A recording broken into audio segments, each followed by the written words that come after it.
Hi everyone, welcome back to Disco Elysium. We had an interesting chat with Joyce last time. We've kind of taken on a mission from her because she doesn't believe our credentials without us having a badge, an ID number and everything.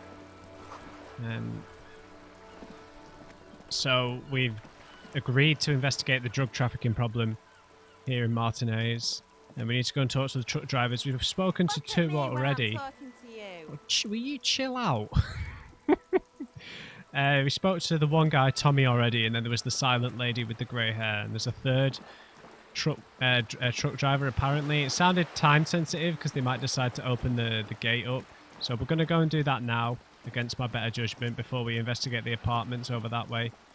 I might just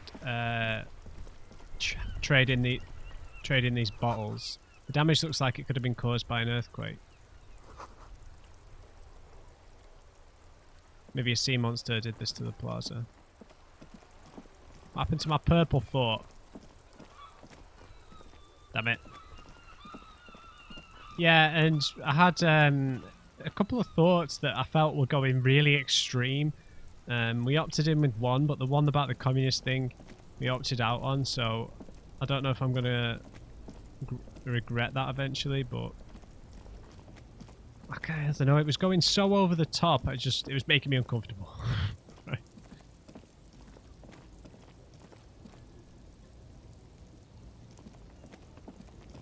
So, where is the third driver? This way? Ribbon's full of snow, no one lives here anymore. So we've still got this one here. She's suspiciously quiet as well.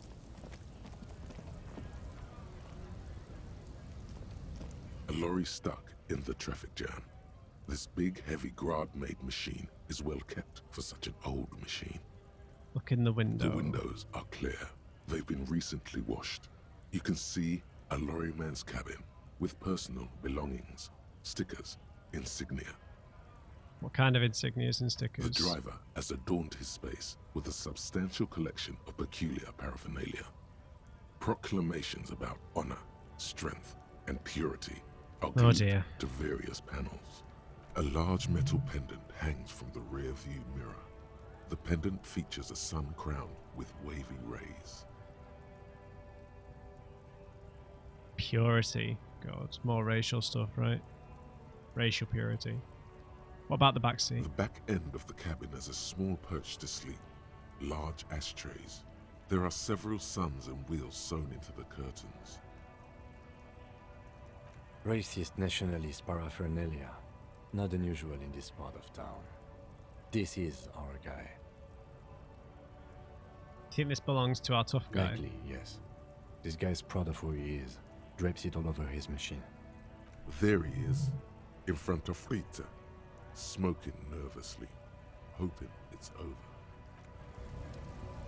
Okay, where's the third lorry driver then? Let's go and trade in all our books and bottles and stuff just quickly so we can get some extra cash. I don't know how much this is going to be worth. Maybe it'll be enough to pay off Gart. I severely doubt that, but I don't know if we're going to be able to sleep there.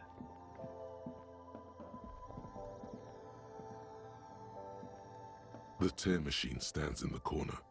A sign says, 1 bottle equals 10 cents. It's definitely not going to be enough. Your bottles clunk into the... Great. That's so depressing. I suppose that's quite realistic, though. It's not going to be worth that much money, a bunch of bottles and cans, right? Oh dear. Oh dear, oh dear. So obviously, I can't necessarily... I haven't got any advice from you guys yet about what to do with opting in on certain thoughts, even if I don't agree with them, because I have to record a little bit of ahead, otherwise I can't keep up with the double upload schedule, so I'll be roughly 3 to 4 episodes ahead of where I am. In order to keep up with that schedule, it's not like doing 1 video a day, where I can keep up a bit easier. Right, are you going to talk to us this time? Oh, grey one. The woman still has her eyes fixed on the photograph in her hands. In the background, the radio plays. If you want her attention, you may need to be more forceful. Snap my fingers twice Where then. am I? Who are you? Like a magician recalling a subject from hypnosis, you've jolted her back to reality. The smile on her face has disappeared, replaced by the wary aspect of a cornered beast. You alright? You were out. Never mind. She I sighs. remember now. I'm still stuck in that traffic jam in the 50s. She adds with contempt.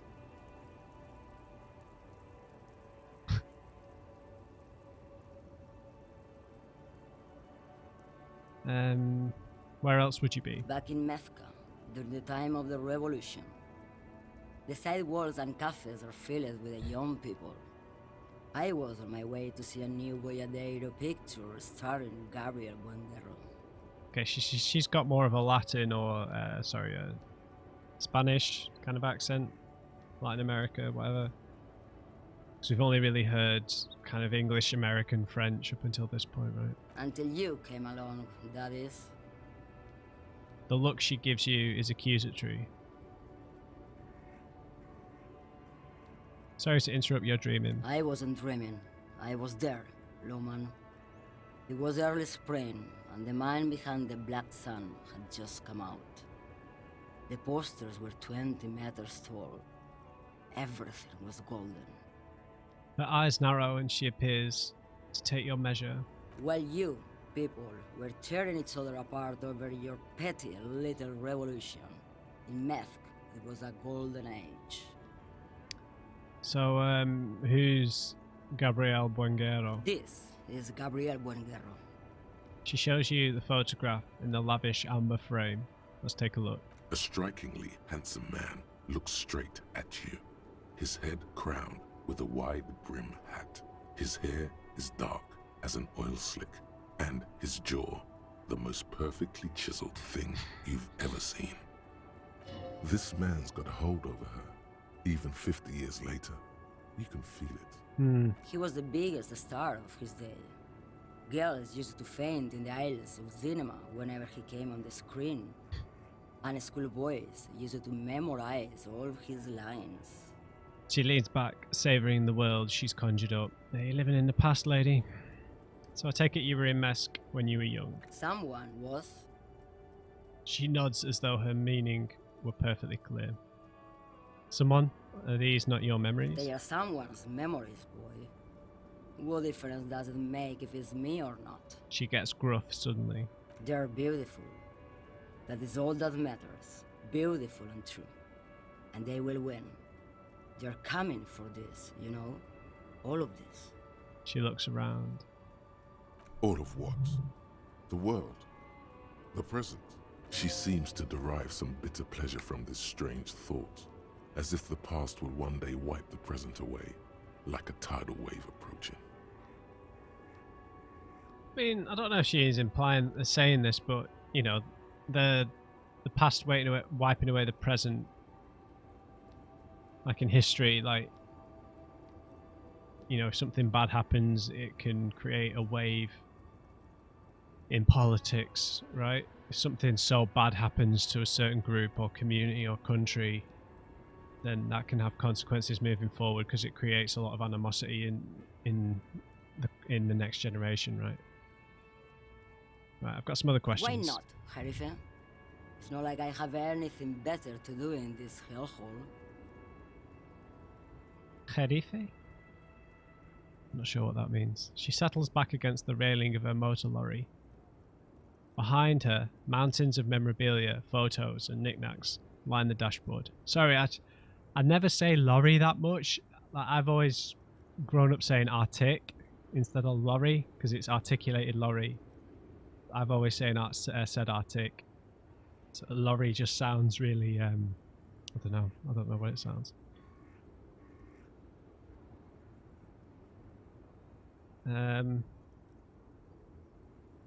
What are you hauling? Diamonds. Really? Of course not. She says, grinning. But wouldn't it be marvelous if I was? Okay, but what are you really hauling? Whatever stupid things they put in the lorry, I imagine. So you don't even know what's in there? I quit concerning myself with that a long time ago. She smiles a Besides, careless smile. I don't drive the lorry for the cargo, if you know what I mean.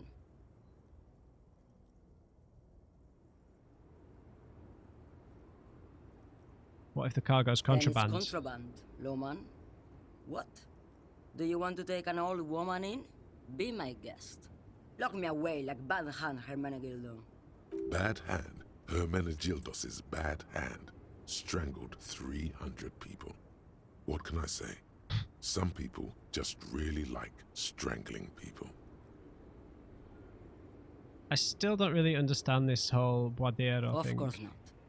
To truly understand the Boyadero, you need to listen to On the Western Plain. And what's that? It's an old ballad about a young girl who falls in love with a daring Boyadero. He promises to marry her as soon as he returns from the Western Plain. I'm guessing it all goes tragically wrong. Of course not. Oh. The Boyadero returns from the Western Plain a changed man. One night, as he and his beloved are out walking along the river Maigret, she pleads with him to give up his riding and settle down.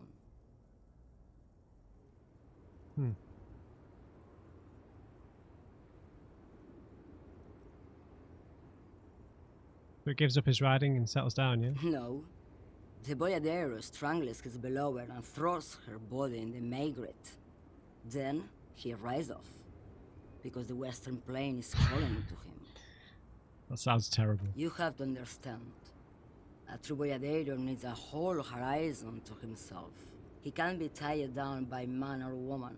His beloved was selfish. She didn't know what it meant to love a Boyadero. Yeah, it was her fault. That's why she got strangled to death. What if to truly love a boyadero is to float lifeless downstream? Yeah. So you seemed like you drifted off quite a bit before we came here. She's just a distracted old woman. We should maybe let her get back to her things.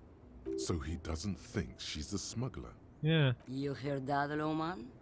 I don't think your partner likes you spending too much time with me.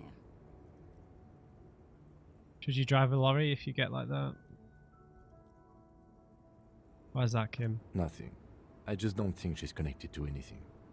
He's worried, but not for her. For you. What is it about this woman, if she's not connected to anything? Should you drive a lorry if you get like that? Oh, don't worry about me. I'm one of the best camioners around. I drive routes no one else will. Like where? Lomonosov's Land, Udachnaya Zemlya, the Western Plain, She nods and closes her eyes again, letting her mind the submerge. Transcatalia Magistral, U for 1A, Adestradas du Mirador, all the good ones, the deep trenches, where the bluebirds fly. She opens her eyes again and shudders. I'm something of an expert in blacking out. You should take better care of yourself. You're right, Lowman. I'm the one who should take my health more seriously. Thank you for looking out for me. Is that all you woke me up to say? You seem like you know a bit about drugs. What do I need drugs for, Lowman? What I see, what I feel, the great adversary, no drugs can compare. The adversary? Yes. There is a protagonista and an adversario. I am on the side of the adversary.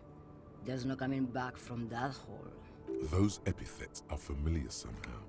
The great adversary, the great unrest. That's not really what I was talking Then about. what were you getting at? This line of questioning is going nowhere.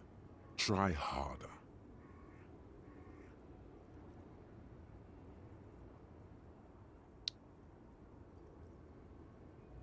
What is it that you're hauling exactly? You're man, Lowman. What of it? Okay, let me put this another way. Are you smuggling drugs through Terminal B? Maybe. Probably not. Makes no difference to me either way. You said earlier you don't know what cargo you're hauling. Could it be drugs? Just this month, I made half a dozen trips from Saramiris to Grad, on the U41A. What do you think they take from Saramiris to Grad, Lowman? I don't know, that's why I'm asking you. It's diamonds, Lowman, obviously.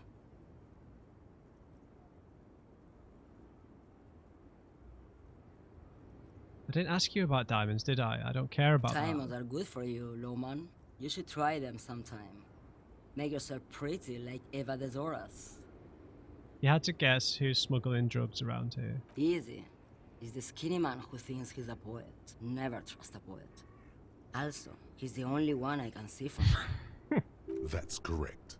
There is no visibility of any of the others. Okay, if you're not involved with the drug trafficking then, why are you still waiting here? Where do you want me to go? This isn't so bad.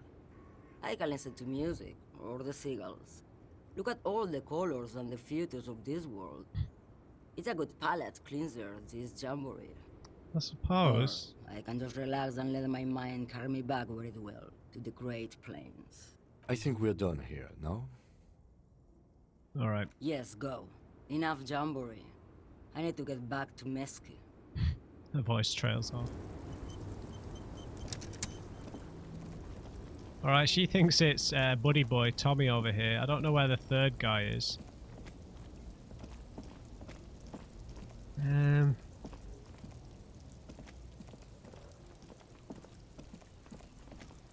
Alright, Tommy boy.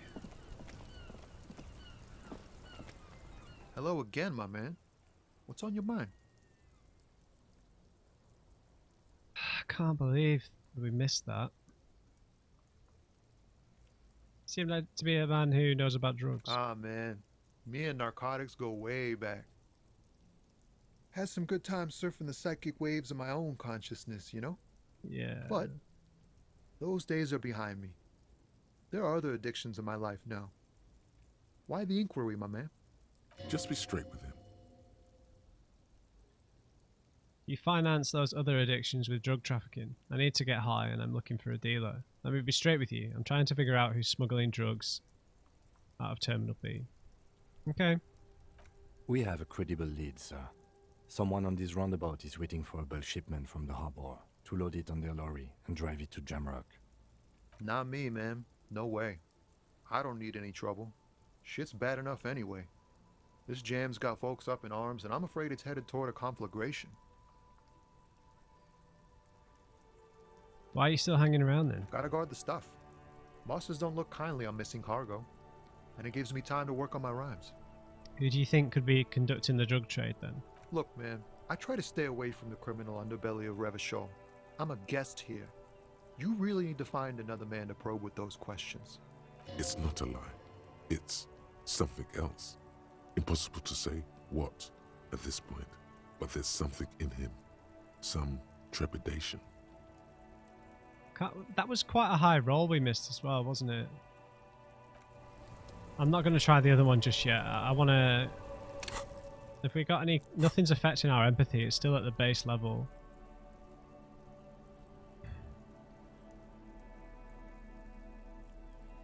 This sucks! I need some more empathy. Now, where the hell's the third guy?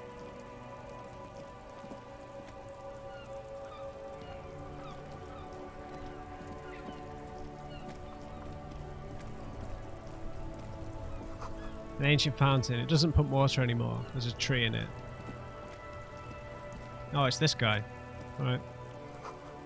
Plastic wrapped macaronis stamped with humanitarian aid.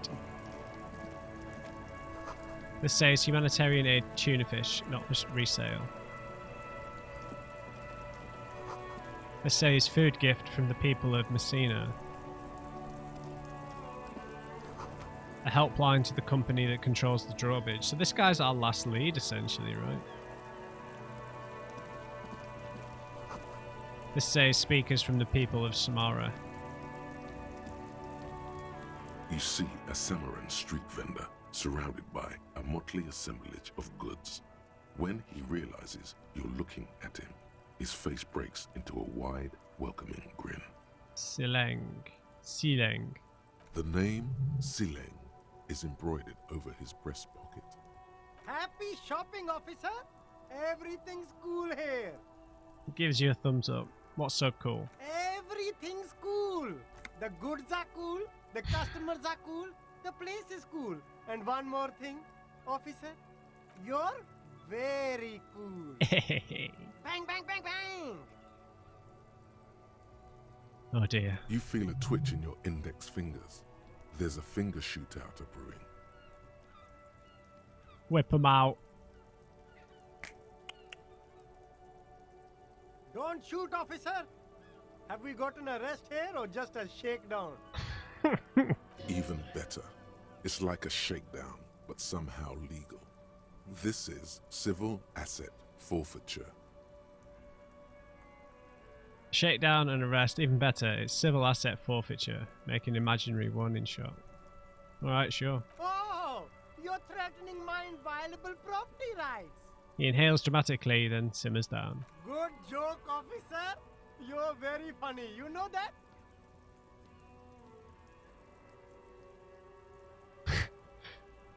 I don't like fleecing people for all the money, but we're so skint. Yeah, I'm funny. This isn't a civil forfeiture. I just want to ask some questions. Then fire away, officer!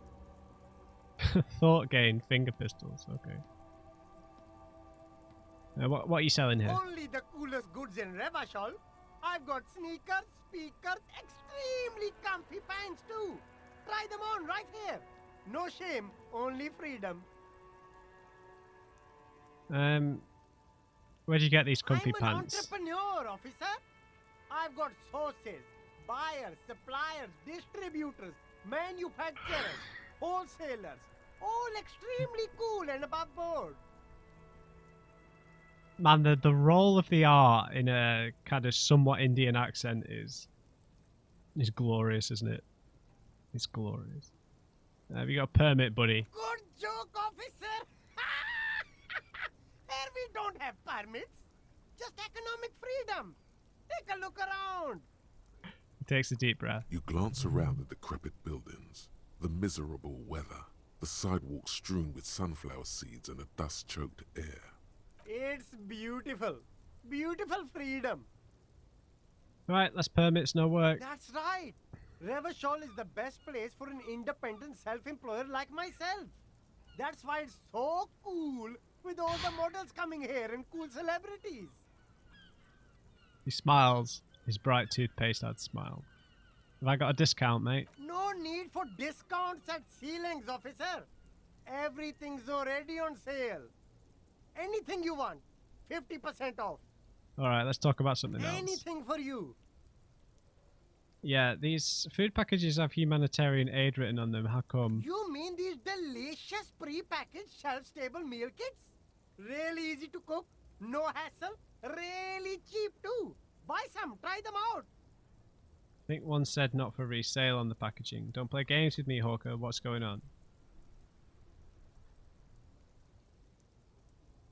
Oh, yeah. What's going on? No problem here, officer. I get all this from one of my suppliers, an extremely reputable guy. Wait. Humanix. Humanitarian aid. Does your supplier drive that Humanox lorry over there? Point at the lorry with the big Humanox sign on it. And who is your supplier exactly? Does he drive that lorry over there? What? The street vendor looks over his left shoulder and stares at the lorry as though he's never seen a lorry in his entire life. Look, officer, I'm just a retailer. You'd have to talk to my supplier if you got questions about the supply chain. That's how the game works. Interesting. The lieutenant whips out his blue notebook and makes a note. We'll need more if we're going to pin this one down, he thinks. Good questions, though. Sharp eyes, officer.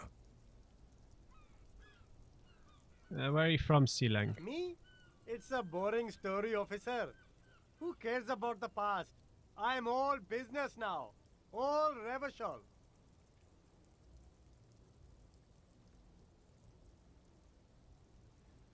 Alright, sounds good. Let's get back to business then. Cool. I like your style, officer. Now, I'll have a look around, buddy. There's a pile of cheap sunglasses in a small box. A variety of shapes and colors. You like sunglasses, officer? I've got the latest styles right here. I can't roll my R's like that, man. The vendor takes a pair of sunglasses and sticks them under your nose. Stylish shades, huh?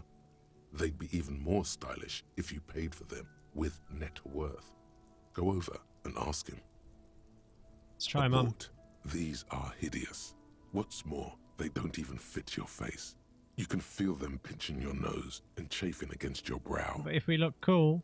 Damn, officer! You look like a mega secret spy. Very secret. They're practically made for you. I'll let you have them for 2 real and 50 cents. It's going to be very difficult for anyone to take you seriously with these things on your face. No, you are definitely not buying those. The lieutenant gently removes the glasses from your face, setting you free again. We're definitely not buying those yet. Don't tell me what to do, Kim.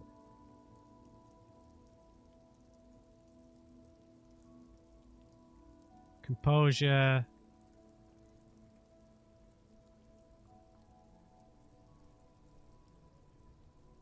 Alright, fine. Are you sure? But they look so good on you. Let's You have a look should in the think- box. These are all boring. Boring third-rate ho-hum sunglasses made of cheap Syrahese plastic. The kind of plastic that melts in the sun. These are all first-rate sunglasses. Premium design, superb material, very cool. UV resistant. These will definitely keep your eyes safe and cool while doing your dangerous police work. Alright, let's try this. No luck. Oh. All you find is this lime-colored cellophane visor, produced by a bargain sportswear brand called Amphibian, apparently. There's a malformed green frog on its bent cap. Oh, that visor is perfect for you, officer. It'll definitely keep the sun out of your eyes while you're shooting criminals. Bang, bang! And all... Hey, I'm sorry. at least it might actually offer some protection against the sun. Not like those cheap plastic shades. Tim, a firefight something we should be prepared for? I hope not. He says, looking up from his You browser. don't like it? Sure, Square Joe. No problem. Let's get you some real shades. No, we can actually afford that, but... Nice perception as well, that's pretty good. I mean, it's 6 real. We need like 130 to pay back the other dude, right?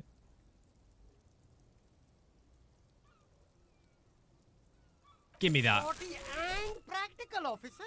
Good choice. Lonesome, long Oh, way yeah. home.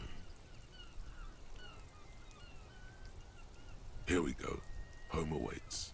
Walk past Station 41 and through the market, past the Boogie Street spearhead to the other side of the lake, the frozen eye at the center of the district.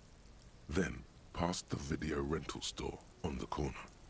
There, at the end of a street lined with pine trees, a small house no larger than a matchbox. 11 Voyager Road. You no longer live there. Those times are gone. And so are those people.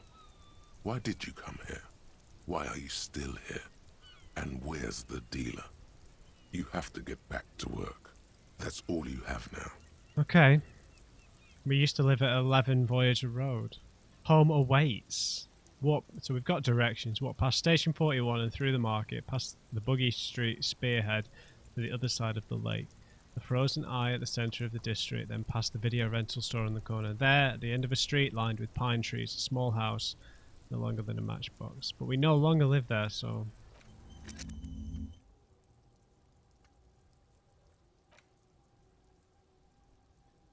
Okay. Speed gives 1 side. Oh, what? Yeah. Interesting. Right, so I can put another one into empathy. Everything's gone up 1. The psyche. So if I do this, I can go and re-roll with the other guy. Let's bump up empathy. Yeah, we got some shades, right? Oh no. Sports visor. Oh yeah.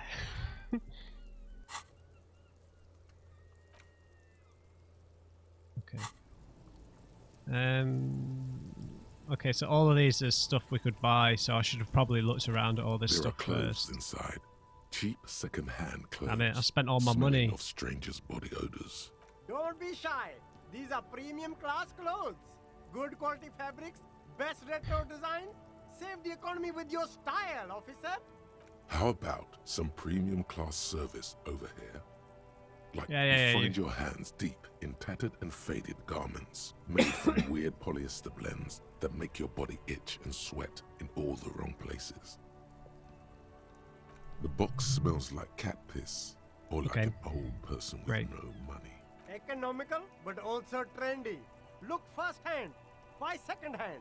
Keep the economy moving. Let's find something then. No good. All you can come up with are some treated wool pants. You can tell they're too tight around your thighs and too loose around the waist.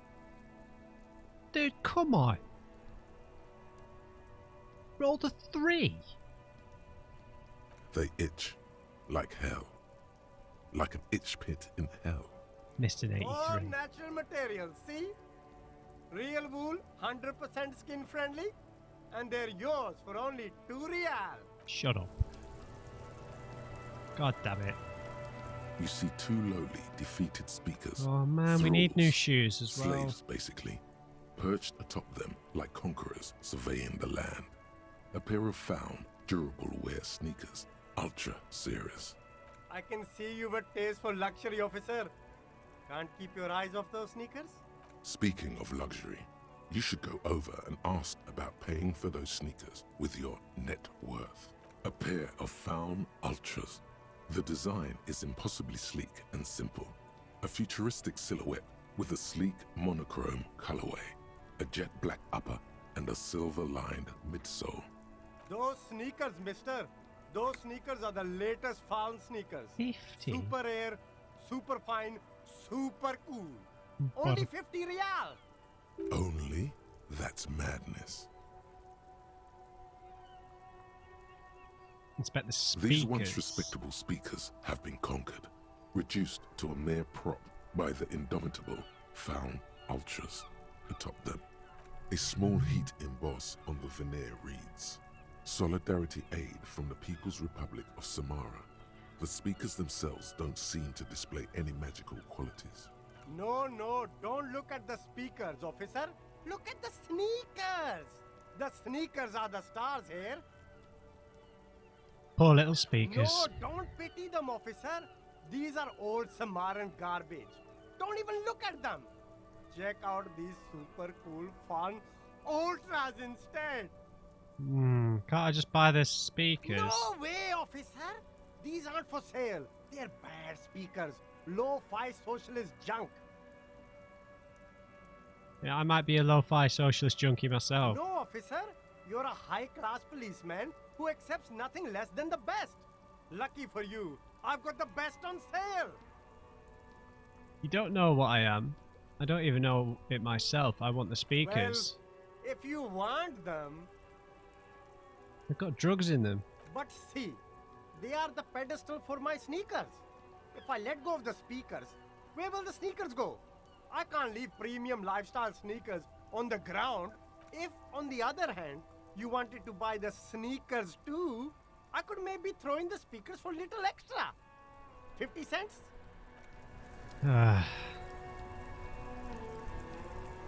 Right, that's everything he's got for sale, I think. We've got a terrible visor on. Hot air rises up from the sewer, sour, acidic, and strangely comforting.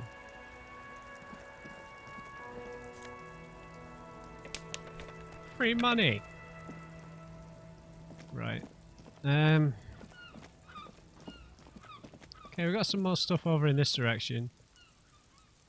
But I'm just gonna go and try and use that empathy check again. Hold on, we had a thought.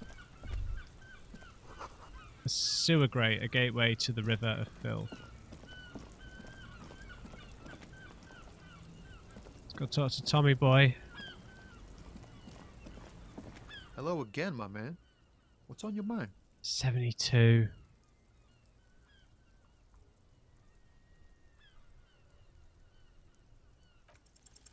In his eyes, Yes! an unfamiliar longing, flecks of brown and gold. Familiar how? It's hard to say. His gaze wanders southwest, down the street that goes beyond the horizon. What's in the southwest, Tommy? Excuse me? He emerges from the reverie. A flinch jolts his frame. The question has touched a nerve. I'm a cop, I can fix anything. Really? You can't you can tell me. Hell, I get lunging. I felt something similar since I woke up. Yeah, let's try that. Man, I don't know what to say. Not much anyone can do. There's no helping in absence, you know. I miss my family. They're all I have. My wife, second kid on the way, waiting all the way in Diora. And here I am stuck in this shit, so far from home. Diora? Diora of the Seven Seas.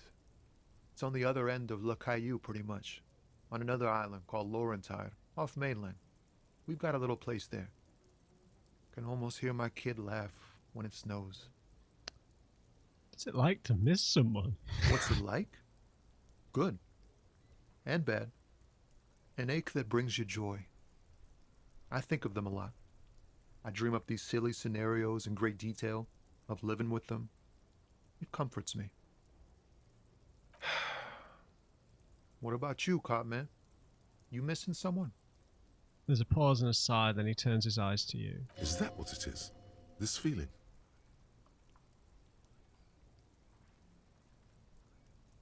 I miss someone, but I don't know who it is. I feel for you, my friend. It's bad enough to know who you miss. Missing like that doesn't feel like it has much of an upside. But, thanks for this. It's nice to talk to someone, and I know it wasn't easy to ask. I hope you find your way through your own troubles. Thanks, Tommy. That's just too low, dude.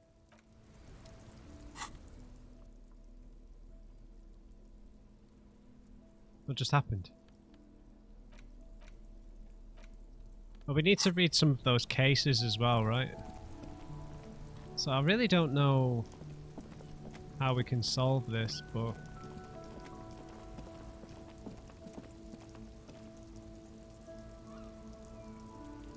I think I could maybe read another thing from our case log, right? It's the ledger you found in the trash. A cabbage of papers hanging from the board, with the permeables drawer inside. It's barely held together by a clip. It takes about half an hour to piece one together, using the system you've devised. Which one do you want?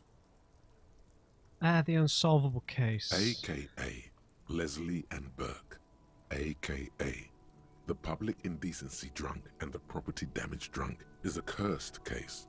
It has been passed from unsuspecting officer to unsuspecting officer for 10 years. On January 29, the unsolvable case made its way to you.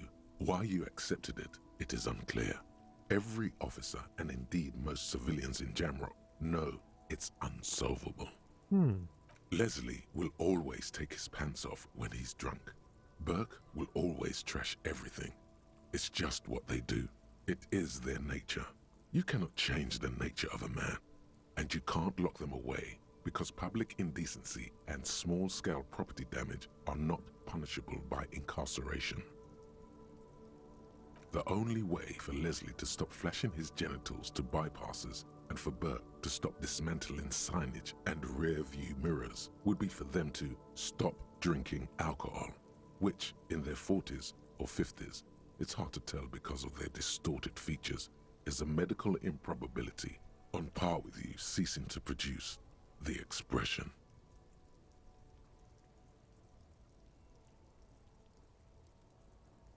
Proceed. Threatening, fines, dragging them to the station, locking them up in the hellholes they live in, locking them up in the station, hypnotherapy, even trying to get the local gang of Zemyaki to take them out.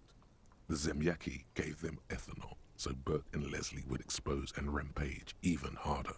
You tried it all, and still the complaints wouldn't stop, as they hadn't stopped for 10 years. It's plain to see from the files that you, Satellite Officer JV, and Special Consultant TH, had more important cases to attend to. You uncover cross-reference to several ongoing investigations, each brought to a standstill every time you drive down Main Street. Because there they are, on the corner of Perdition. And what is Leslie doing? Property damage? No, that's Burke. Leslie's shtick is flashing his genitals, remember? How will you ever solve the unsolvable case if you can't even get that straight? Well, turns out it's pretty simple. The case becomes considerably less comic one day when Burke takes a swing at your ledger. He must have it confused with the property he likes to damage, but the joke's on him. The officer is also drunk. Way more drunk than Burke there. And let's be fair, you also have party eyes. You slam the hardened plastic board in his face, then proceed to beat him unconscious with it.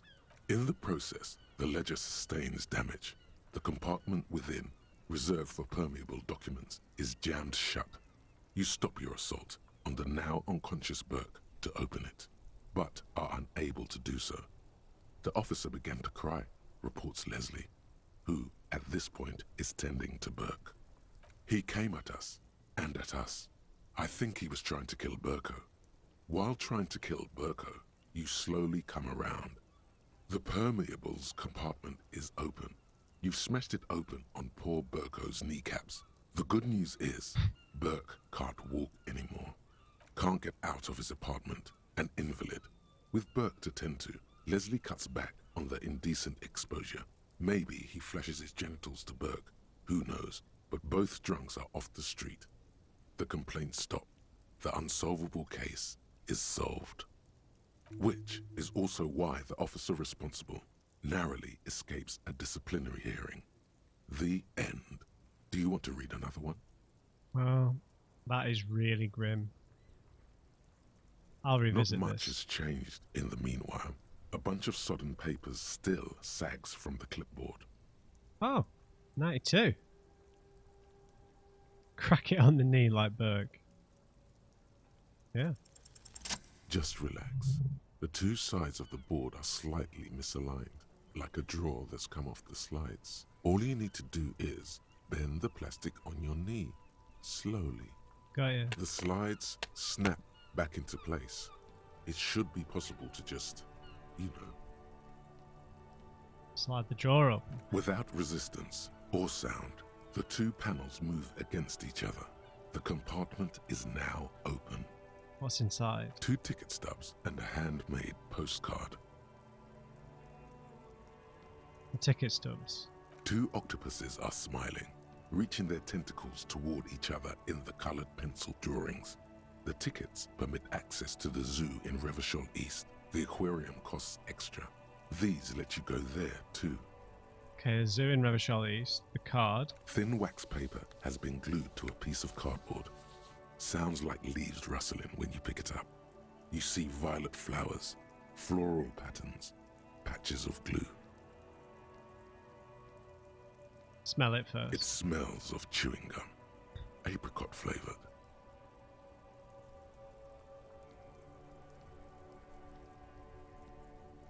A touch of cinnamon, the end of summer. You think the label says tutti frutti. Open it. Familiar handwriting lines the inside of the card. Looped, round letters in a woman's hand. A young woman in her 20s. There is care, effort, and a smile, you think. Although that is not something you can read from someone's handwriting. Young woman in her 20s. Harry, it begins. You're already reading. I wanted to write you a letter so you can read it when you wake up. Maybe it will make you happy. Throw it away, please.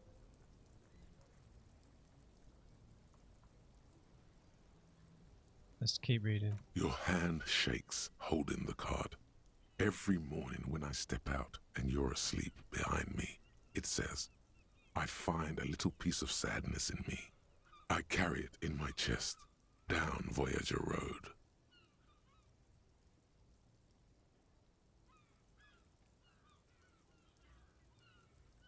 Every step I take, it grows. By the time I reach the fuel station, it has filled me entirely. I step onto the light rail and look back. Sparks fall from the bow collector. I know it will be like this until late afternoon, when I get off the 42 and walk back to you. Let's keep reading. You. Every step I take will get lighter. It almost makes me run. Sometimes I do. I can't believe I met you. I can't believe the happiness I feel with you. You have a vast, vast soul, and I will always, always, always come back to it. So whoever this is gone now, right? Because the bender, the bender that we went on was pretty much a suicide attempt more than anything else, right? Kisses, kisses, kisses. You feel the air sucked out of your lungs and the blood sucked out of your head. Everything around you gets dark. Small white dots appear. You feel the ledger slip from your hand. Lost? Oh man, I hadn't read the cases.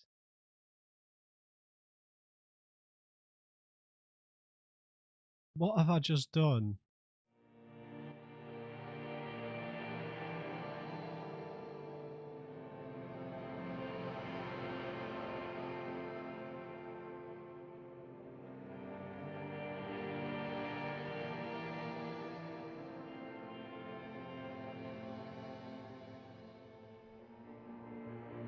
Begin? There is nothing. Again. Let's just lie here. Well, almost nothing. There is the ground below you. That's still there. And the small light that's on, fluttering, somewhere in the basal ganglia. Who's that? That's me. Blue eyes, that's me. Nice and quiet. Is it? The world is gone. You are no longer reacting to outward stimuli, yet still. A bitter caustic sense of loss remains. Even in the darkness, great sorrows slip in the water. Slimy. Yeah, that's the stuff. The sorrow. Here in the paleo-mammalian cortex, we call it the shadow. Because it's always there. Tell him. Tell him. Ah, yes. In the olfactory system, they call it the apricot chewing gum scented one.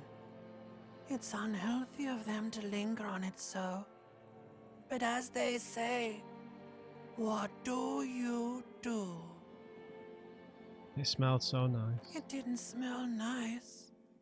It smelled like betrayal. Betrayal?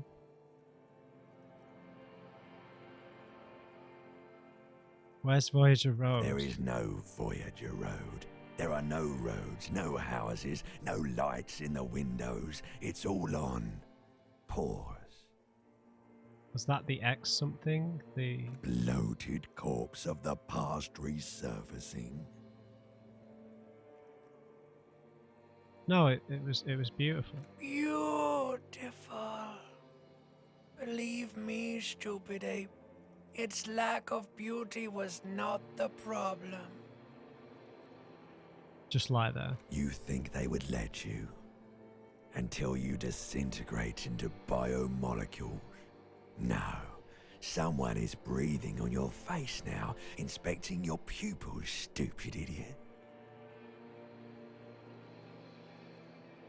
Maybe I'm not coming back. Oh, but you are. They're pouring something on you. Something in you.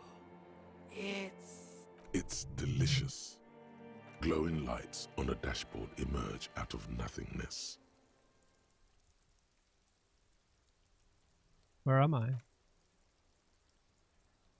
In the upholstered cabin of Lieutenant Kitsuragi's motor carriage, seated in the driver's basket. The air is thick with leatherworks and heavy fuel oil. Cold water runs down your chin. Drink. Water. The lieutenant is extending a small canister to your mouth.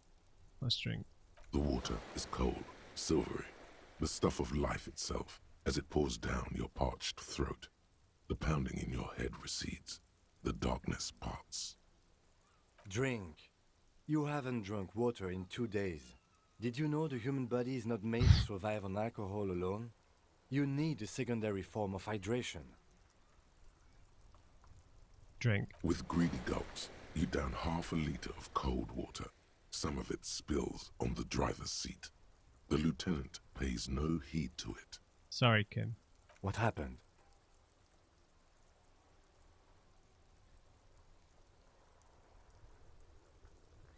I should ask you the same. You were reading your paperwork.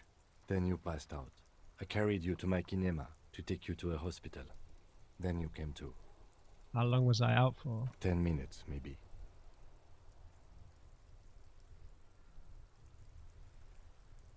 I came into contact with the burnt-out ruins of the past, Lieutenant. I don't know.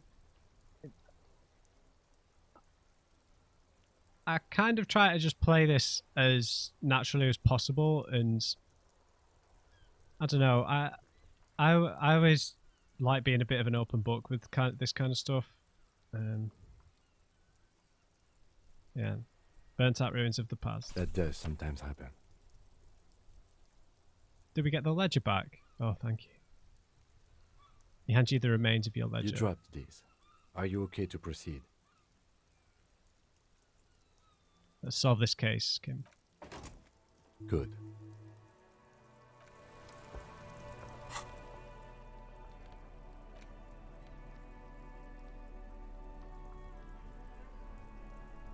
Ledger of failure and hatred.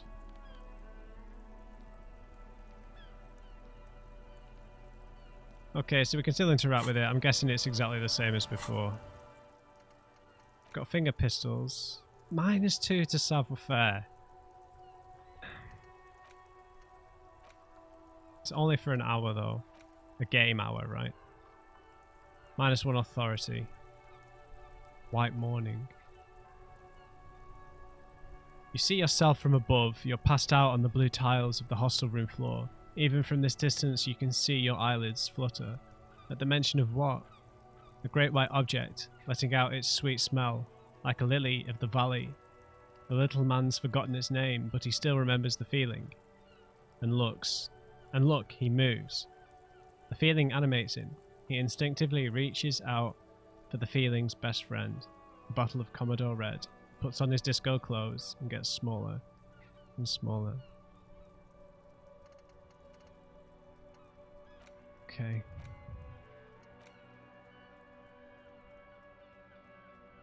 I genuinely thought that was like a kind of early ending to the game or something, because the game title flashed up, but I guess that was the beginning of the game, I suppose. All right, so we've got the ledger back at least. We were about to go into this building down here, right?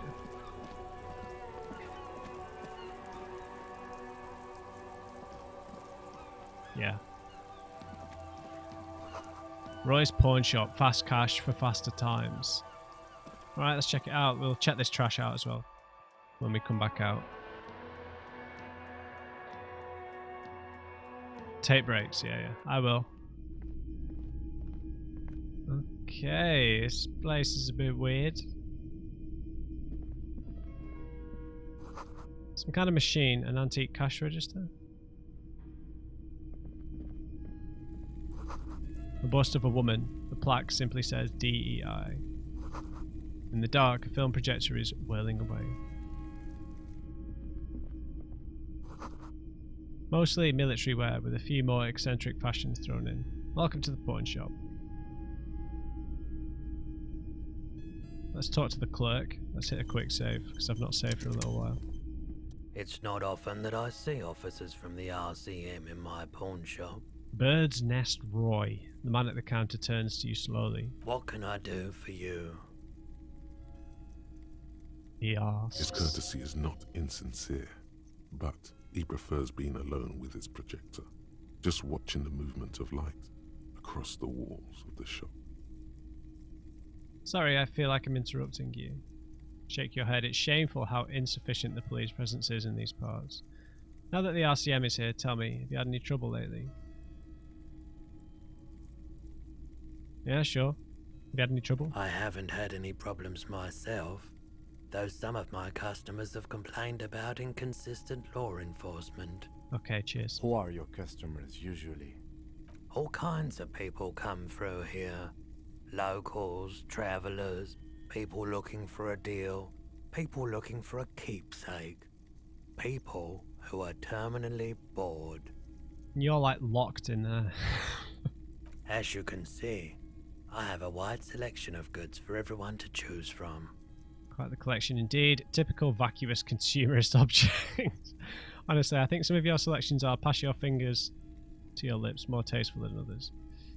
This business plan is all over the place. You should specialise, zoom in, recapitalise. Yeah, quite the collection indeed. It keeps me entertained. His attention is drawn once more to the play of light and shadow on the walls behind you. He's well composed, but underneath it you sense psychedelic processes bubbling. Some kind of drug, maybe. There's something I'd like to sell. Is Roy high? And if yes, then what's he on? You might be able to aid our investigation. By the way, do you happen to have any guns? Like the ones carried by officers of the Citizens Militia. Someone might have found our gun and tried to sell it, yeah? I have other business to take care of.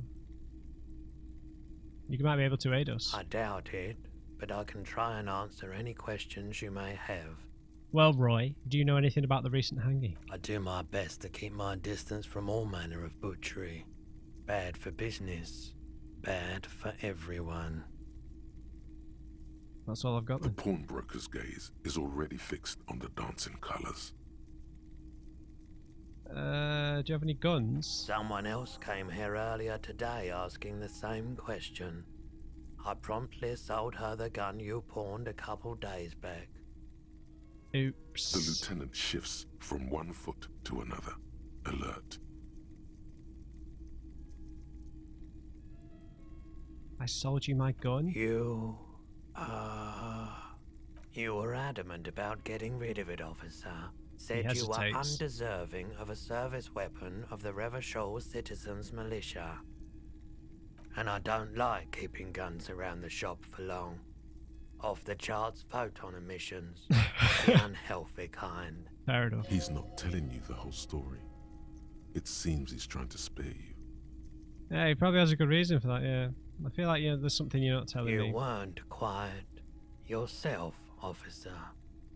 We've got such a huge demon or secret in our past. What was I like? You were very distraught. You said the gun was a threat to your life and that you can't trust yourself with it tonight. And that you need the money. When I said that I don't normally buy firearms, you put the gun barrel in your mouth and sort of sucked on it. Then I agreed to take it. Thanks, Roy. Thanks for doing that. Very normal behaviour. You must have been in great shape. I really should have killed myself. Maybe I still will one of these days. How much did I sell the gun for? Happens to the best of us, I guess. I'm so sorry you had to see me in that state. We don't have to talk about it any further.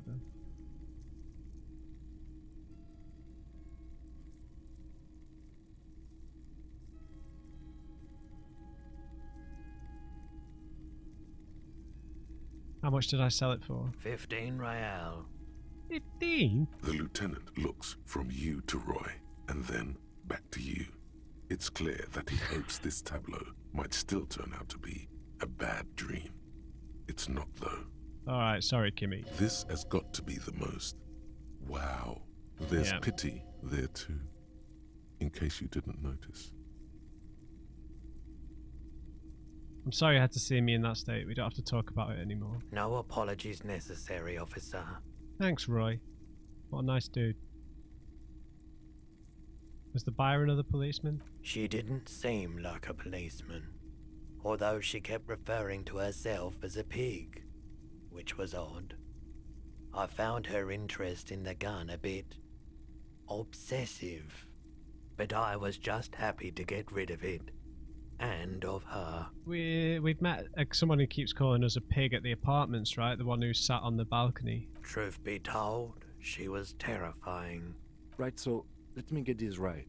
You sold your sidearm, issued by the citizens' militia, and now a civilian is running around the streets of Martinez with it? Yes. Miraculously, his face does not reveal what's happening inside. There's only one exception. There's only one explanation, sorry. She must be one of my rabid fans. Maybe she's a vigilante and wants to prove she can do our jobs better than we can. I don't like it either. What if she intends to commit a crime and blame it on the citizens' militia? I mean, I'm sorry. I'm sorry. Yeah, it's not good. I do hope we manage to clean this mess up somehow, while also keeping our focus on the murder investigation. This mess? He means your mess. Do you have any idea where she is, Roy? My apologies, officer, but I have no idea where she was coming from or where she went. Damn it, Roy. A needle in a haystack. There is nothing you can do about it now. You'll just have to hope you luck upon her somehow. True. At least now I know how I lost my sidearm. Of course. Have I got anything to sell? Let me have a look. Anything else you're thinking of selling? 50... 135... No, I'm not selling those. And we might need that to put something else in, right? Another time, perhaps. No, we've got nothing to sell. Let's give this a try. Okay. Balls. He definitely is high. Whatever it is, you've probably done it, and many other things besides. But you can't cut through the jumble of sensations to get to the answer. A guarded man like him wouldn't tell you if you asked out loud. Thanks, Roy. Hey, so we've been monitoring you internally, and now we know your Copo type. What am I? Guess.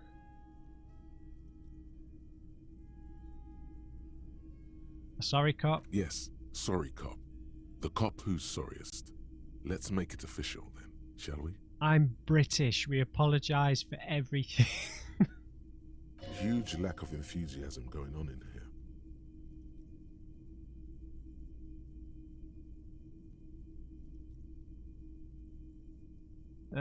Okay, but what are the other copper types? Oh, you know, Apocalypse, Superstellar, the Advanced Interesting Cop, Liquid Shadow Cop. But you're too sorry to say those things. So, here we go? Won't the other copper types be jealous? What? Jealous of the sorry cop? I think they'll be fine. Don't worry. They'll be super fine. It'll be totally okay. You can dual Copo type from sorry to anything. I'm sorry. Of course you are. It's okay. See if you can get something out of this, like info. Or maybe every time you say you're sorry, you get $1 million. That won't happen. Logic with the zinger at the end. So I need to spend skill points to unlock these things. And we've only got... I need to spend a skill point to forget them. This is the worst.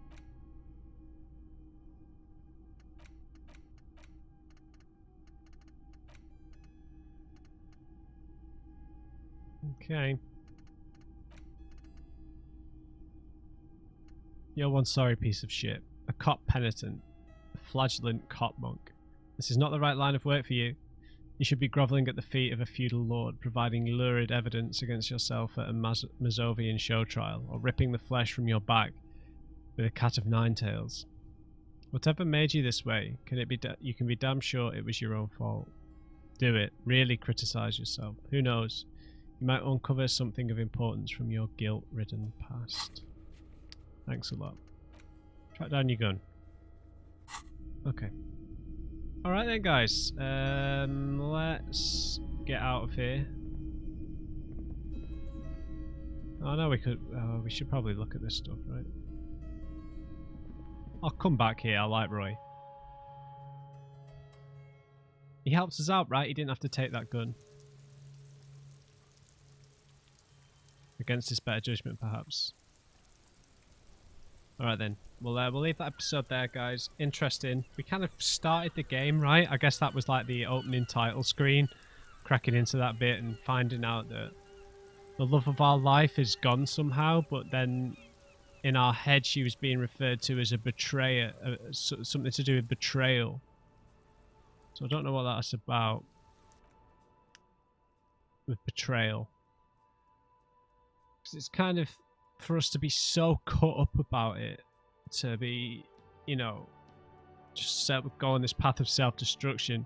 The thing with the car being crashed into water as well, when we were at the Kinema a few episodes ago. Feels like she died in a car accident and it was our fault. We've had a hard time forgiving ourselves, or we just haven't forgiven ourselves. Fascinating, guys. Right. I've got a lot of stuff to do. I didn't find who's bringing the drugs in. Kind of feels like it's the salesman guy. All those charity things probably have the drugs in, right? But I don't know how to get it out of him just yet. So we'll pick it up from here in the next episode. I hope you enjoyed this one. Just remember, everybody, never trust an uncrate. I'll see you back in Revachol.